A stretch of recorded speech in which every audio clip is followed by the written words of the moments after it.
खनन क्षेत्र होने के नाते यहाँ रोजगार भी है हम नीचे कर रहे हैं और अपना सामाजिक व्यवस्था को भी बचाना है, संस्कृति को भी बचाना है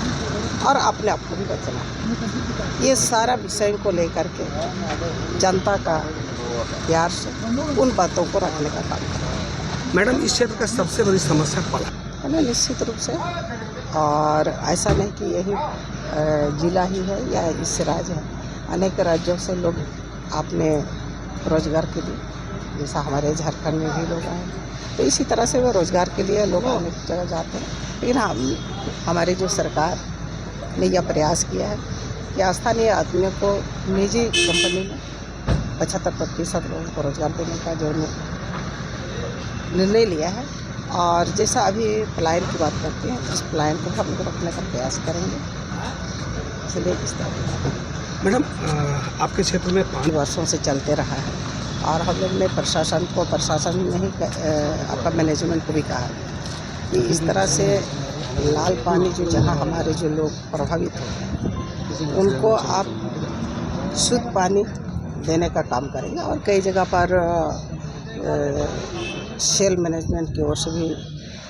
शुद्ध पेयजल का व्यवस्था किया है, जैसा आपने भी देखा होगा कई रास्ते में माइनिंग इलाका में। इसलिए उसको और जहाँ भी कमी है उसको उस पर भी सेल से बात रखेंगे और ये भारत सरकार का एक उपक्रम है, वहाँ भी बात रखने का काम। मैडम, अंतिम सवाल कि एक महिला के सामने चुनाव क्षेत्र जो है, यहाँ जनता का हित का चुनाव है, जनता का अन्याय का चुनाव है। अन्याय के विरुद्ध जनता एक साथ है, मतदाता एक साथ है। जो अन्याय हुआ, हमारे जो राजकीय लोकप्रिय माननीय मुख्यमंत्री जी को षड्यंत्र के तहत आज हमारे जेल के सलाखे में रखा, उनका विरोध में आवाज़ बुलंद करने के लिए,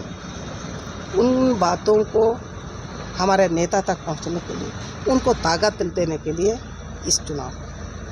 देखिए, सबसे पहला खड़काई डैम समस्या है और ये विगत हमारे हेमंत सोरेन के सरकार में भी इन बातों को कैबिनेट में लाया था और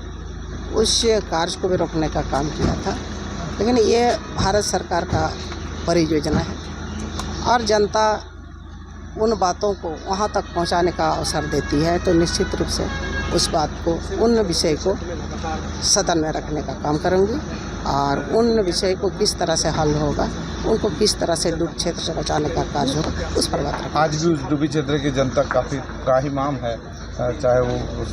विकास को लेकर हो या किसी भी क्षेत्र में। नहीं, वही मैंने कहा ना कि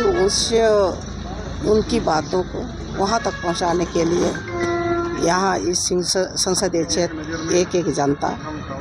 का प्यार मिलेगा, साथ मिलेगा और उन समस्याओं को समाधान करने का अवसर मिलेगी और निश्चित रूप से सदन में बात रखने का काम करेंगे।